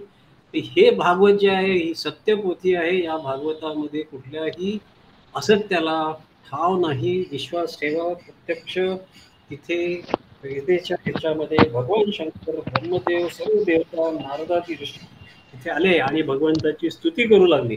खूप मोठी स्तुती आहे ही. प्रत्यक्ष आपण वाचा या पोथीमध्ये. पान 109. ती आपल्याला वेळ नसल्यामुळे आपण ती आता वाचणार नाही. आणि थोडंसं आपण पुढे जाऊ की ही भगवंतांची स्तुती. त्यानंतर मग असं होतं की आता ही वेळ आली, आपण तृतीय अध्यायाकडे आता पुढे जाऊया आणि थोड्या वेळात भगवंतांचा जन्म त्याच्याकडे आपण पोहोचतोय. श्री शुक म्हणाले, जेव्हा सर्व एकत्र गुणांनी युक्त अशी अत्युत्तम वेळ आली तेव्हा मोहिनी नक्षत्र होतं आणि आकाशातील सर्व नक्षत्रे, ग्रह आणि तारे शुभ होते. म्हणजे भगवान श्रीकृष्ण प्रगट झाले त्यावेळेला सगळे नक्षत्र, ग्रह आणि तारे शुभ होते. त्यावेळी दिशा प्रसन्न होत्या. आकाशामध्ये तारे तेजाने झगमगत होते. पृथ्वीवरील शहरे, गावे, गवळीवाडे आणि खाणी अत्यंत मंगलमय झाल्या होत्या. हा बघा श्रावण महिना आता पण बघतोय आम्ही इकडे. सगळा पृथ्वीवरील सगळी शहरं मंगल झालेली आहेत पावसामुळे. गवळी वाडे, खाणी, गायींचं म्हशींचं दूध मुबलक आहे. नद्यांचे पाणी स्वच्छ झाले होते. सरोवरांमध्ये कमळे उमलली होती. वनातील वृक्षांच्या रांगा फुलांच्या गुच्छांनी लहडल्या होत्या. त्यावर पक्षी किलबिल करीत होते तर कुठे भ्रमर गुणगुणत. सुंदर वातावरण. पवित्र आणि सुगंधी वारा आपल्या स्पर्शाने लोकांना सुखी करीत होता. संध्याकाळी आपण पाऊस नसताना थोडं बाहेर फिरायला गेलं की आपल्याला कळतं पवित्र आणि सुगंधी वारा आपल्या स्पर्शाने सुखी करतो. ब्राह्मणांच्या अग्निहोत्रांचे कधीही न विझणारे अग्नी कंसाच्या अत्याचाराने विझले होते, पण ह्या वेळेला ते पण अग्नी प्रज्वलित झाले. असुरांचा नाश इच्छिणाऱ्या सज्जनांची मने एकदम प्रसन्न झाली. जी मन दुर्मुखली होती ती मन सगळी प्रसन्न झाली, कारण आता अजन्माची वेळ झाली. तेव्हा स्वर्गामध्ये देवतांच्या दुदुंबी वाजू लागल्या. श्रीकृष्णाचा जन्म. किन्नर आणि गंधर्व गाऊ लागले. सिद्ध आणि चारण स्तुती करू लागले आणि विद्याधरांच्या स्त्रिया अप्सरांबरोबर नाचू लागल्या. म्हणजे उत्सव फक्त पृथ्वीवर नव्हता, उत्सव फक्त मथुरेमध्ये नव्हता, हा उत्सव स्वर्गामध्ये साजरा होत होता. देव ऋषी आनंदित होऊन पुष्पवर्षाव करू लागले. पाण्याने भरलेले ढग समुद्रावर जाऊन सौम्य गर्जना करू लागले. किन्नर आणि गंधर्व गाऊ लागले. सिद्ध आणि चारण स्तुती करू लागले. विद्याधरांच्या स्त्रिया अप्सरांबरोबर नाचू लागल्या. भगवंतांच्या अवताराची वेळ होती मध्यरात्र. सगळीकडे अंधकाराचे साम्राज्य पसरले होते. त्याच वेळी सर्वांच्या हृदयामध्ये विराजमान असणारे भगवान विष्णू देवरूपिणी देवकीच्या ठिकाणी पूर्व दिशेला पूर्ण चंद्राचा उदय व्हावा तसे प्रगट झाले. वसुदेवांनी पाहिलं की त्यांच्या समोर एक अद्भुत बालक आहे. त्याचे नेत्र कमलाप्रमाणे असून त्याला 4 हात आहेत. त्याने हातामध्ये शंख, चक्र, गदा ही उत्कृष्ट आयुध घेतली आहेत. वक्षस्थळावर श्रीवत्स चिन्ह असून गळ्यामध्ये कौस्तुभमणी झगमगत आहे. पावसाळ्यातील मेघाप्रमाणे सुंदर श्यामल शरीरावर मनोहर पितांबर झळकत आहे. मौल्यवान असे वैडूर्यम मणी चढवलेला किरीट आणि कुंडले यांच्या तेजाने दाट कुरळे केस चमकत आहेत. चमकणारा कमरपट्टा, दंडावर बाजूबंद आणि मनगटांमध्ये कणकणे यांनी तो विशेष शोभून दिसत होता. कल्पना करा, डोळे मिटून आपल्या डोळ्यासमोर एक ते रूप आणूया. काय अद्भुत रूप त्यांना दिसलेलं आहे. तिथे त्या तुरुंगामध्ये हातात शंख, चक्र, गदा, पद्म, नेत्र आहेत कमलाप्रमाणे, 4 हात आहेत असा बालक आहे. वक्षस्थळावर श्री वत्स चिन्ह आहे. गळ्यामध्ये कौस्तुभमणी आहे. मेघाप्रमाणे शरीरावरती पितांबर झळकत आहे. मनोहर पितांबर आणि मौल्यवान किरीट आणि कुंडले आणि दाट कुरळे केस चमकत आहेत. चमकणारा एक कंबरपट्टा, दंडावर बाजूबंद, मनगटावर कणकण असा भगवंत पुत्राच्या रूपाने स्वतः भगवंतच आले आहेत. असे पाहतानाच वसुदेवांचे डोळे आश्चर्याने विस्फारले. श्रीकृष्णाचा अवतार झाला. त्या आनंदाच्या भरात त्यांनी त्याच वेळी ब्राह्मणांना 10,000 गायी दान देण्याचा संकल्प केला. 10,000 दान करीन गायींना, ब्राह्मणांना. परीक्षिता, शुकदेव सांगतायत, परीक्षिता, भगवान श्रीकृष्ण आपल्या अंगकांतीने जन्मगृहात झगमगाट करीत होते. वसुदेवांना भगवंतांचा प्रभाव माहिती असल्यामुळे त्यांची सर्व भीती नाहीशी झाली. ती बुद्धी स्थिर करून त्यांनी परम पुरुष भगवंतांच्या चरणावर आपले मस्तक नमविले आणि हात जोडून ते त्यांची स्तुती करू लागले. आता वसुदेव भगवंतांची स्तुती करू लागले आणि ते सांगितलं त्यांनी, आपण प्रकृतीच्या पलीकडील असे साक्षात पुरुषोत्तम आहात. बघा, त्या तुरुंगामध्ये वसुदेवाने भगवंतांना काय सांगितले हे फार महत्वाचे आहे. इथे श्रीकृष्ण जन्म झालेला आहे. वसुदेव बोलतायत, भगवान आपण प्रकृतीच्या पलीकडील असे साक्षात पुरुषोत्तम आहात हे मी जाणले. आपण केवल स्वरूप, अनुभव गम्य व आनंद स्वरूप आहात. आपण सर्व बुद्धीचे एकमेव साक्षी आहात. आपणच सर्गाच्या सुरुवातीला आपल्या मायेपासून या त्रिगुणात्मक जगाची निर्मिती करता, नंतर त्यात आपण पहिल्यापासूनच असूनही नव्याने प्रविष्ट झालात असे वाटते. जोपर्यंत महत्त्व इत्यादी कारण तत्वे वेगवेगळी असतात तोपर्यंत त्यांची शक्ती सुद्धा वेगवेगळी असते. परंतु जेव्हा ती इंद्रिये इत्यादी 16 विकारांशी एकरूप होतात तेव्हा या ब्रह्मांडाची रचना करतात आणि याची उत्पत्ती करून त्यात ती प्रविष्ट झालेली आहेत असे वाटते. परंतु ती कोणत्याही पदार्थात प्रवेश करीत नाहीत, कारण त्यांच्यापासून तयार झालेली जी वस्तू आहे ती मध्ये ते अगोदरपासूनच असतात. त्यामुळे त्यांची उत्पत्ती संभवत नाही. महत्वाचं वाक्य आहे. त्याचप्रमाणे बुद्धीने फक्त गुणांच्या लक्षणांचेच अनुमान केले जाते आणि इंद्रियांच्या द्वारा फक्त गुणमय विषयांचेच ग्रहण होते. म्हणून आपल्याला इंद्रियांमुळे गुणांचंच महत्त्व कळतं. आपण जरी त्यामध्ये असता तरी सुद्धा त्या गुणांच्या ग्रहणाने आपले ग्रहण होत नाही. आम्ही गुण ग्रहण करतो, आम्ही भगवंतांचे ग्रहण करणं, कारण आपण सर्व काही आहात, सर्वांचे अंतर्यामी आणि आत्मस्वरूप आहात. गुणांचे आवरण आपल्याला झाकून टाकू शकत नाही. म्हणून आपण बाहेर नाहीत की आत नाहीत, मग आपण कशामध्ये प्रवेश करा? जो बाहेर पण नाही आणि आतमध्ये पण नाही तो भगवान कुठे प्रवेश करेल? फार मोठं तत्वज्ञान आहे. जो आपल्या या दृश्य गुणांना आपल्यापासून वेगळे समजून सत्य आहे असे मानतो तो अज्ञानी होय. दृश्य गुण आणि भगवन सेपरेट आहेत का? नाही, त्या अज्ञान आहे. कारण विचार केल्यावर हे दृश्य पदार्थ वाघ विलासाखेरीज दुसरे काहीही नाही हे सिद्ध होते. विचारातून ज्या वस्तूचे अस्तित्व सिद्ध होत नाही परंतु जी बाधित होते तिला खरे समजणारा मनुष्य बुद्धिमान असणारा कसा असू शकेल? असं वसुदेवाने खूप भगवंतांची स्तुती केली. आणि नंतर शुकांनी सांगितलं, इकडे देवकीनं पाहिलं की आपल्या पुत्रामध्ये पुरुषोत्तमाची सर्व लक्षणे आहेत. सुरुवातीला तिला कंसाची थोडीशी भीती वाटली, पण नंतर अत्यंत पवित्र हास्य करी स्तुती करू लागली, खुश झाली. आता देवकीचा आनंद प्रगट व्हायला लागला. देवकी म्हणाली, प्रभो बघा आई मुलाला काय म्हणते आहे. पहिली वाक्य देवाला देवकीने सांगितलेली आणि भगवान व्यासांनी भागवतात लिहिलेली. ऑथेंटिक इंग्रजीत म्हणायचं असेल तर हे ते ऑथेंटिक.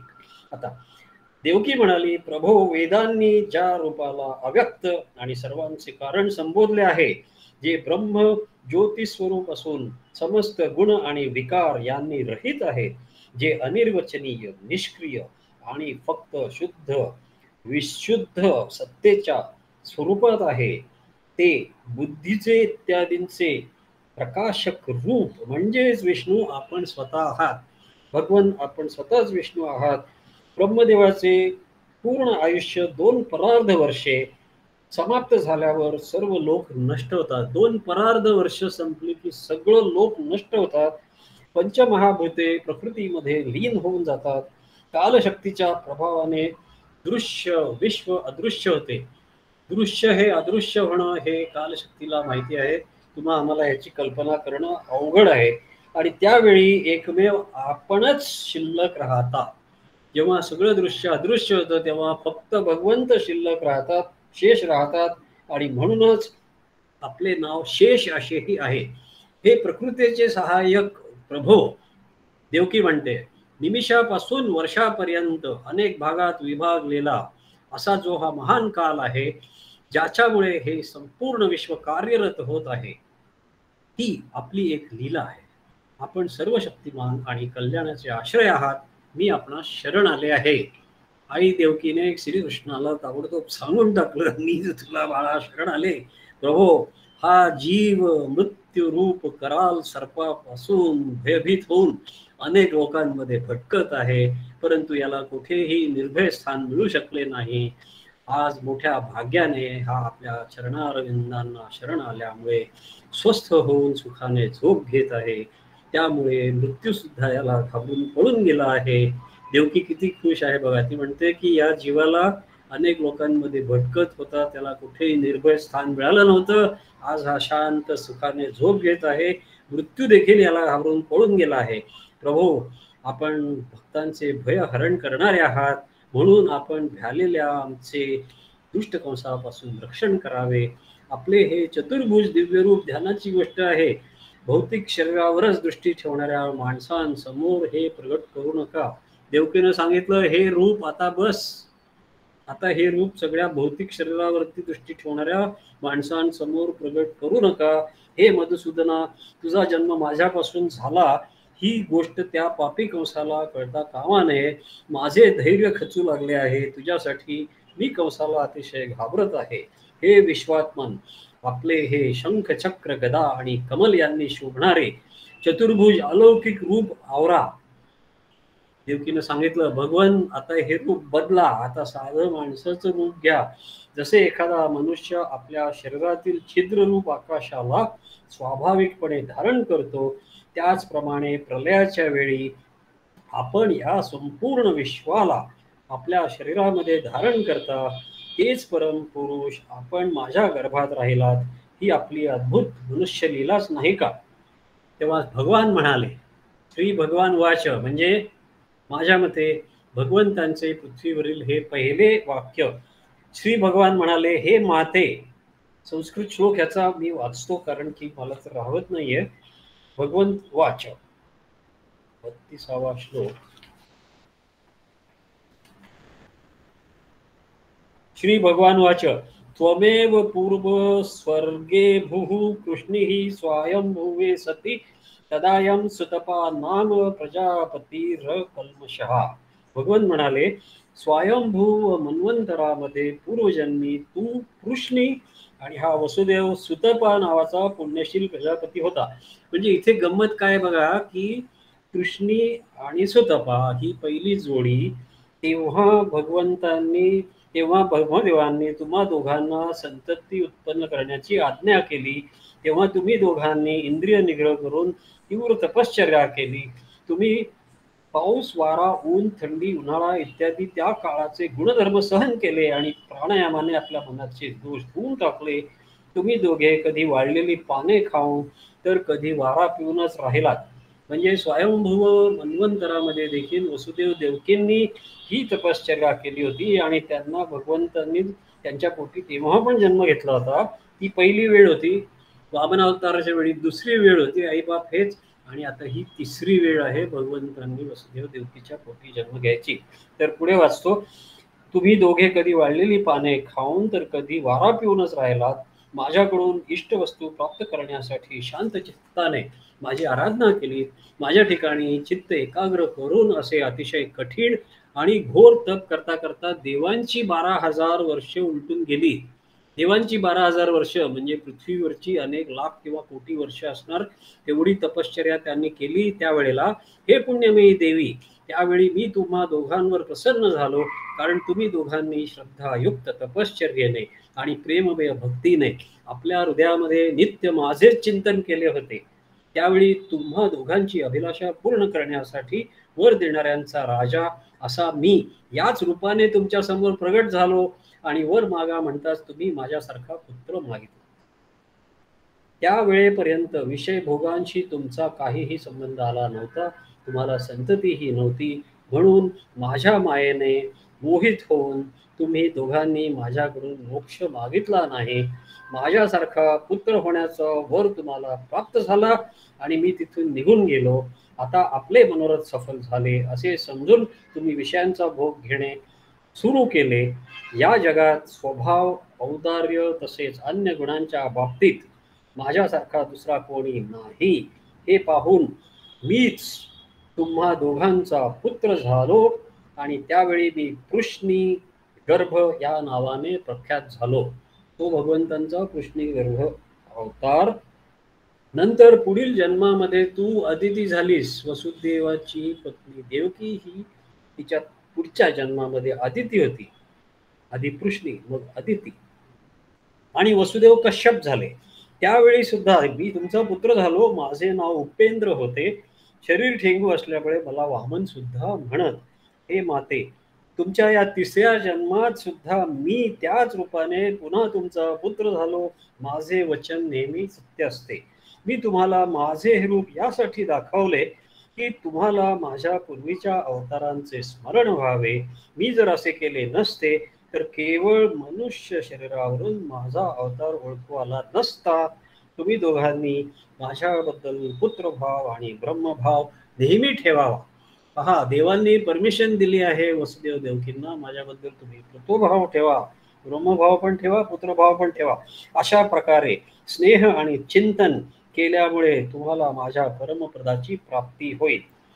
मग श्री शुक म्हणतात, शुकांनी गोष्ट सांगितली परीक्षिता. एवढे बोलून भगवान गप्प राहिले आणि माता पिता त्यांच्याकडे पाहत असतानाच त्यांनी आपल्या योगमायेने ताबडतोब एका सामान्य बालकाचे रूप धारण केले. भगवंत आता एक सामान्य बालक झाले त्या कंसाच्या तुरुंगात. तेव्हा वसुदेवांनी, आपण गेला आहात का तिकडे मथुरेला, तो तुरुंग पाहिला आहे का? पाहिला असेल तर सगळं डोळ्यासमोर चित्र उभं राहील. त्या भिंतीचे दगड, आम्ही तिथे गेलो होतो, तिचे डोळे मिटले, त्या मातीनं त्या दगडांना नमस्कार केला आणि असं लक्षात आलं की या इथेच ते चैतन्य प्रगटलं होतं. आपण जर नसाल गेला तर त्या तुरुंगामध्ये जाऊन अवश्य तिथे तिथलं तिथलं तेज आहे ते बघून यावं, अशी माझी आपणा सगळ्यांना विनंती आहे. जेव्हा जमेल तेव्हा मथुरेला नक्कीच जा. तेव्हा वसुदेवांनी भगवंतांच्या प्रेरणेने त्या मुलाला तिथून सुतिकागृहाच्या बाहेर निघावे असे ठरवले. वसुदेवांना भगवंतांच्या प्रेरणेमुळे कळलं. आणि त्याच वेळी इकडे काय झालं, गोकुळात नंदपत्नी यशोदेपासून जन्मरहित योगमाया प्रगट झाली. योगमायेला जन्म नाही, मृत्यू नाही. त्याच योगमायेने द्वारपाल, आता इकडे मथुरेमध्ये सगळी जी काय झाल्या करामती त्याची करती कोण, तर ती योगमाया तिथे गोकुळात होती. इथे स्पष्ट लिहिलंय भागवतात. त्याच योगमायेने, ती तिकडे जी प्रगट झाली त्याच योगमायेने द्वारपाल आणि नगरातील लोकांच्या सर्व इंद्रियांच्या वृत्ती खेचून घेतल्या. त्यामुळे ते सर्वजण गाढ झोपी गेले. कारागृहाचे सर्व दरवाजे बंद होते. त्यांना मोठमोठ्या फळ्या, लोखंडी साखळ्या आणि कुलप लावलेली होती. त्यामुळे बाहेर जाणं अतिशय अवघड होतं. परंतु वसुदेव श्रीकृष्णांना घेऊन जसे त्या दरवाजाजवळ पोहोचले तसे ते सर्व दरवाजे आपोआप उघडले. योगमायेच्यामुळे प्रत्येक दरवाजा आपोआप उघडला. सूर्योदय होताच अंधकार नाहीसा होतो, त्याप्रमाणे त्यावेळी ढग हळूहळू गर्जना करीत वर्षाव करीत होते. म्हणून शेष आपल्या फणांनी पाऊस आडवीत भगवंतांच्या पाठोपाठ चालू लागला. दरवाजे उघडले ते सूर्योदय होतो त्याप्रमाणे, सूर्योदय होताच अंधकार नाहीसा होतो त्याप्रमाणे इथे श्रीकृष्ण जवळ आला की दरवाजा उघडायचा. आणि बाहेर काय होतं तर ढग हळूहळू गर्जना करीत वर्षाव चालू होता. म्हणून शेषांनी काय केलं, आपला फणा धरला आणि भगवंतांना प्रोटेक्शन देत होते. त्या दिवसात वारंवार पाऊस पडत होता, त्यामुळे यमुनेचे पाणी वाढले होते. तिचा प्रवाह गंभीर आणि वेगवान झाला होता. पाण्याच्या लाटांमुळे त्यावर फेस दिसत होता. भयानक भोवरे, शेकडो भयानक भोवरे निर्माण झाले होते. तरीही ज्याप्रमाणे सीतापती श्रीरामांना समुद्राने वाट करून दिली होती, त्याचप्रमाणे यमुना नदीने भगवंतांना वाट करून दिली. स्पष्टपणे दिलेलं आहे, भगवंत समोर आले, यमुना नदीने वाट करून दिली. कोणी कुठलाही मंत्र म्हणलेला नाही, कोणी कोणाला काहीही विनोडी केलेली नाही. इतर कोणीही तुम्हाला अनेक वेगवेगळ्या गोष्टी कथा रंगवून सांगितल्या तरी आता तुम्हाला ओरिजिनल भागवतात काय सांगितलं आहे हे माहिती आहे. कृष्ण जवळ आल्यावरती नदीने आपोआप वाट करून दिली. नंदांच्या गोकुळात गेल्यावर वसुदेवांनी पाहिलं की सगळेच गाढ झोपी गेलेले आहेत. त्यांनी त्या मुलाला यशोदेच्या अंथरुणावरती झोपवलं आणि त्यांच्या कन्येला घेऊन ते कारागृहात परत आले. इकडे कारागृहात आल्यावर वसुदेवांनी त्या कन्येला देवकीच्या अंथरुणावर झोपवलं आणि आपल्या पायात बेड्या अडकवून ते परत पहिल्यासारखे कारागृहात बंदिस्त झाले. Exchange is complete. भगवंत तिकडे सुरक्षित गोकुळात, इकडे नंदपत्नी यशोदेला मूल झाल्याचे समजले, परंतु दमल्यामुळे आणि योगमायेच्या प्रभावामुळे ते मूल पुत्र की कन्या हे त्यांना समजले नाही. आता कंसाच्या हातून सुटून जाऊन हे शेवटची 5 ते 10 मिनिटं मी वाचतो, कारण इथे योगमायेची भविष्य कथनाची गोष्ट आहे. ही झाली की इथून आपण आपलं वाचन पूर्ण करू म्हणण्यापेक्षा माझ्या मते आपण सगळ्यांनी आपलं भागवत वाचन सुरू करायची ही वेळ होत आहे असं माझं मत आहे. ज्यांनी वाचली असेल ते खरंच भाग्यवान, ज्यांनी वाचली नसेल त्यांनी ही पोथी विकत घ्यावी आणि वाचावी. आता हा 4था अध्याय काय सांगतायत, कंसाच्या हातातून सुटून योगमायेचे आकाशात जाऊन भविष्य कथन. श्री शुक म्हणतात, परीक्षिता, जेव्हा वसुदेव परत आले, शुकांनी आता सांगितलं परीक्षिताला, जेव्हा वसुदेव परत आले तेव्हा नगराच्या बाहेरील आणि आतील सर्व दरवाजे आपोआपच पहिल्याप्रमाणे बंद झाले. यानंतर बालकाच्या रडण्याचा आवाज ऐकून द्वारपाल उठले. ते ताबडतोब कंसाकडे गेले आणि देवकीला मूल झाल्याचे त्यांनी सांगितले. भयभीत कंस याच गोष्टीची वाट पाहत होता. तो हे ऐकताच ताबडतोब पलंगावरून उठून लगबगीने सुतिगृहाकडे गेला. हा आपल्या काळाचा जन्म आहे असे समजून तो व्याकुळ झाला होता आणि यामुळे केस विस्कटलेल्या अवस्थेतच तो अडखळत चालला होता. हिंमत नव्हती त्याच्यात. तिथे येताच सती देवकी ती बिचारी दीनवाणी होऊन रडत रडत आपल्या भावाला म्हणाली, माझे भाऊ आहे कंस तिचा, हे माझे हित चिंतणाऱ्या बंधो, ही कन्या तुला सुनेप्रमाणे आहे. शिवाय सुने स्त्रियाला मारणे मुळीच योग्य नाही. हे बंधो, तू माझ्या पुष्कळ अग्नी समान तेजस्वी बालकांना दैववशात मारले आहेस.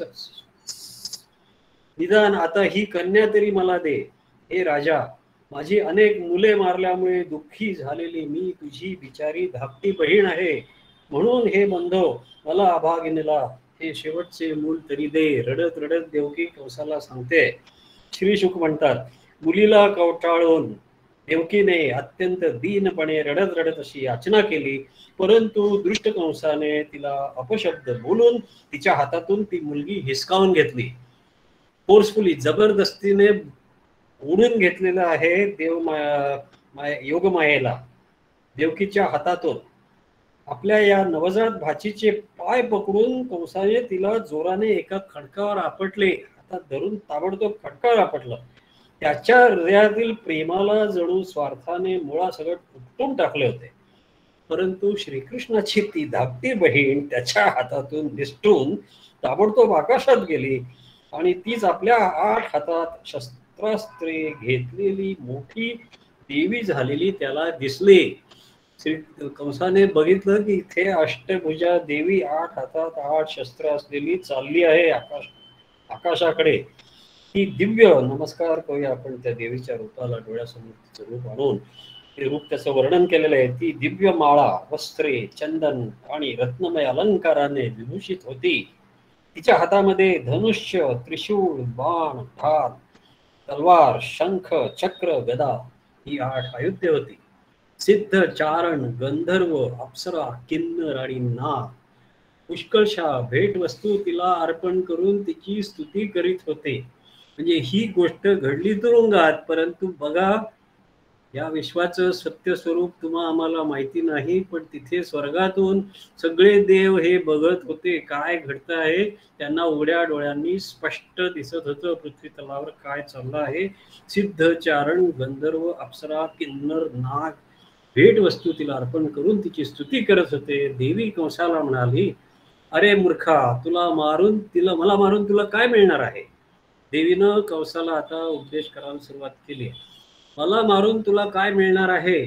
तुझ्या मागील जन्मातील शत्रू तुला मारण्यासाठी दुसऱ्या ठिकाणी कुठेतरी जन्माला आला आहे. आता तू निर्दोष बालकांची विनाकारण हत्या करू नकोस. असे म्हणून भगवती योगमाया तेथून अंतर्धान पावली आणि पृथ्वीवरील अनेक ठिकाणी निरनिराळ्या नावांनी प्रसिद्ध झाली. हे बघा, ही देवी वेगवेगळ्या ठिकाणी प्रसिद्ध झाली. की केव्हा श्रीकृष्णाचा जन्म जेव्हा झाला, तिथून तिची अंतर्धान पावली, ती या सगळ्या पीठांमध्ये तिनं अवतीर्ण झाली. देवीचे हे म्हणणे ऐकून कंसाला अतिशय आश्चर्य वाटलं. त्यावेळेला त्याने देवकी व वसुदेव यांना कैदेतून मुक्त केले आणि नम्रतेने तो त्यांना म्हणाला, अगं ताई, अहो भाऊजी, अरे रे, मी अत्यंत पापी आहे. ज्याप्रमाणे राक्षस आपल्याच मुलांना मारून टाकतो, त्याचप्रमाणे मी तुमची बरीच मुले मारून टाकली. मी इतका दुष्ट आहे की माझ्यामध्ये करुणेचा लवलेशही नाही. मी माझ्या बांधवांचा आणि मित्रांचाही त्याग केला आहे. आता मला कोणत्या नरकात जावे लागेल बरे. मी तर ब्रह्मघातकी माणसाप्रमाणे जिवंत असूनही मेल्यासारखाच आहे. हा असा टेम्पररी पश्चाताप आहे कंसाचा, पण नंतर परत तो बदलत नाही. शेवटी कृष्णाला येऊनच त्याला मारायला लागतं. फक्त माणसेच खोटं बोलतात असं नाही, तर विधाताही खोटं बोलतो. त्याच्यावर विश्वास ठेवूनच मी पाप्याने बहिणीची मुले मारली असं कंस म्हणतो. तुम्ही दोघेही महात्मा आहात. आपल्या पुत्रांसाठी शोक करू नका. त्यांना त्यांच्या कर्माचेच फळ मिळाले. सर्व प्राणी प्रारब्धाच्या अधीन आहेत, म्हणूनच ते सर्व काळ एकमेकांबरोबर राहू शकत नाहीत. कंसाचा उपदेश ऐका. जशा मातीच्या वस्तू तयार होतात आणि मातीत मिसळतात, परंतु मातीमध्ये काही बदल होत नाही. त्याचप्रमाणे शरीराचे उत्पन्न होणे नाहीसे होणे हे चालूच असते, परंतु आत्म्यावर त्याचा काहीच प्रभाव पडत नाही. जे लोक हे तत्व जाणत नाहीत ते या शरीरालाच आत्मा समजतात. त्यामुळेच पुत्रादी देहाशी संयोग आणि वियोग होतो, तेव्हा सुखदुःख रूपी संसारातून सुटका होत नाही. म्हणून कंस म्हणतो, म्हणून हे ताई, मी जरी तुझ्या पुत्रांना मारले असले तरी तू त्यांच्यासाठी शोक करू नकोस, कारण सर्व प्राण्यांना पराधीनपणे आपापल्या कर्माचे फळ भोगावेच लागते. आपले स्वरूप न जाणल्यामुळे जोपर्यंत जीव असे मानतो की आपण मरणारा किंवा मारणारा आहे, तोपर्यंत शरीराच्या जन्म मृत्यूचा अभिमान धरणारा हा अज्ञानी जीव पीडा देणारा किंवा पीडा भोगणारा होतो. जेव्हा मी म्हणतो मी मरतोय किंवा मी मारतोय, तेव्हा मी अज्ञानी असतो आणि तेव्हा तो मी जीव असतो, मग मी पीडा देतो किंवा पीडा भोगतो. हे माझ्या या दृष्टतेला तुम्ही दोघांनी क्षमा करावी, कारण तुम्ही सज्जन असून दीनांचे रक्षण करणारे आहात. असे म्हणून कंसाने वसुदेव देवकींचे पाय धरले. त्यावेळी त्याच्या डोळ्यातून अश्रू वाहत होते. कंसाने सरळ क्षमा मागितली पाय धरून तुरुंगामध्ये. यानंतर त्याने योगमायेच्या वचनावर विश्वास ठेवून स्वतःच्या सौजन्याने वसुदेव व देवकी यांना कैदेतून सोडून दिले. कंसाला पश्चाताप झालेला पाहून मग देवकी काय म्हणली, देवकीने त्याला क्षमा केली. ही असे पूर्वीचे लोक तिचे पुत्र मारले, त्या देवकीने तिच्या त्या कंसाला त्या बंधूला क्षमा केली.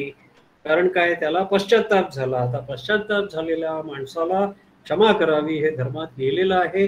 धर्माचं पालन करणारी देवकी असल्यामुळे तिने कंसाला क्षमा केली आणि क्षमा मनापासून केली, कारण इथे लिहिले तिचा राग मावळला. त्याच वेळी वसुदेव हसून त्याला म्हणाले, हे कंसा, तू म्हणतोस ते खरे आहे. अज्ञानामुळेच जीव शरीर इत्यादींना मी असे समजतो. यामुळेच आपपरभाव निर्माण होतो आणि अशी भेद दृष्टी झाल्यामुळेच शोक, हर्ष, भय, द्वेष, लोभ, मोह आणि मदाने लोक आंधळे होतात आणि सर्वांना प्रेरणा देणारे भगवंतच एका वस्तूने दुसऱ्या वस्तूचा परस्पर नाश करीत आहेत, याचे त्यांना भान राहत नाही. फार मोठं सत्य सांगितलं आहे. आपली पोथी विकत घ्या आणि वाचा, अनेक वेळा वाचा, एकदा नाही. श्री शुक म्हणतात की अशा प्रकारे जेव्हा प्रसन्न होऊन निष्कपट भावाने वसुदेव आणि देवकी कंसाशी बोलले, तेव्हा त्यांची अनुमती घेऊन तो आपल्या महालाकडे निघून गेला. ती रात्र उलटून गेल्यावर कंसाने आपल्या मंत्र्यांना बोलावले आणि योगमायेने जे सांगितले ते सर्व त्यांना कथन केले. आता कंसाचे मंत्री काही फारसे शहाणे नव्हते. दैत्य असल्यामुळे स्वभावतच ते देवांचा द्वेष करीत. आपल्या स्वामींचे म्हणणे ऐकल्यावर देवशत्रू ते म्हणाले कंसाला, भोजराज असे असेल तर आम्ही आजच शहरे, गावे, गवळ्यांच्या वस्त्या इत्यादी ठिकाणी जेवढी लहान मुले असतील, मग ती 10 दिवसांच्या आतली किंवा बाहेरची असो, सर्वांना आजच मारून टाकतो. कारण तो जिवंत आहे ना, लहान मुलाच्या रूपाने कुठेतरी, तर सगळ्यांनाच मारून टाकतो. काही काळजी करू नका. रणांगणाला भिणारे देवगण युद्धाची तयारी करून ही काय करणार आहेत? ते तर आपल्या धनुष्याचा टणत्कार ऐकूनच नेहमी घाबरलेले असतात. म्हणजे दानवांचा कॉन्फिडन्स त्यांचा हे असा की देव आमच्या टणत्कारालाच घाबरतो, आमच्या धनुष्य बाणाच्या टणत्काराला. त्यामुळे आपण त्यांच्यावर बाण वर्षाव करून त्यांना घायल करतात. तेव्हा आपल्या प्राणांचे रक्षण करण्यासाठी युद्धभूमी सोडून देव पळू लागतात. काही देव तर आपली शस्त्रास्त्रे जमिनीवर टाकून हात जोडून दीनपणा प्रगट करू लागतात. तर काही जण शेंड्या सोडून व कासोटे फेडून आपल्याला शरण येतात आणि म्हणतात की आम्ही भयभीत झालो आहोत, आमचे रक्षण करा. तर असं आहे त्यांचं म्हणणं होतं की देवांची उपेक्षा करतात. मग इथे हे सगळे म्हणतायत की आम्ही त्यांना मारू, आणि तो विष्णूच सर्व देवांचा स्वामी, असुरांचा द्वेष करणारा आहे, परंतु तो कुठेतरी गुहेत लपून राहतो. महादेव, ब्रह्मदेव, सर्व देवतांचे मूळ तोच आहे. सर्व ऋषींना मारून टाकणे हाच त्याचा उपाय आहे. असे सगळे त्या दैत्यांनी कंसाला सल्ला द्यायला सुरुवात केली. आता श्री शुक म्हणतात या अध्यायाच्या शेवटी, अशा रीतीने दृष्ट मंत्र्यांशी सल्ला मसलत करून काळाच्या फासात सापडलेल्या दृष्ट कंसाने ब्राह्मणांनाच मारणे योग्य ठरवले. त्याने इच्छेनुसार रूप धारण करणाऱ्या हिंसाप्रेमी राक्षसांना सर्वत्र जाऊन संत पुरुषांची हिंसा करण्याची आज्ञा केली आणि आपल्या महालात प्रवेश केला. त्या असुरांचा स्वभाव रजोगुणी होता. तमोगुणामुळे त्यांचे चित्त विवेक करू शकत नव्हते. मृत्यू त्यांच्या डोक्यावर नाचत होता आणि म्हणून त्यांनी संतांचा द्वेष केला. शेवटी म्हणतात, जे लोक संतांचा अनादर करतात त्यांचे ते कुकर्म त्यांचे आयुष्य, लक्ष्मी, कीर्ती, धर्म, इहलोक परलोक अशा आकांक्षा इत्यादी संपूर्ण कल्याण नष्ट करते. अशा रीतीने इथे 4था अध्याय समाप्त होत आहे. आपण माझ्या मते इथे थांबू आणि ह्यानंतरचं वाचायचं सगळं आपण स्वतः आपल्या मनावरती घ्या. जेव्हा जमेल तेव्हा करा. परंतु भागवत पोथी ही अतिशय गोड आहे, अतिशय अमृत आहे, अमृततुल्य, अमृतापेक्षा श्रेष्ठ आहे. हे परत एकदा प्रतिपादन करून मी आजचे माझे वाचन थांबवतो. आपल्या सगळ्यांना हे आवडलं असेल अशी माझी आशा आहे. जर काही कुठे माझं चुकलं असेल किंवा काही जरा व्यवस्थित वाटलं नसेल तर कृपा करून मला क्षमा करा आणि ऐकल्याबद्दल धन्यवाद.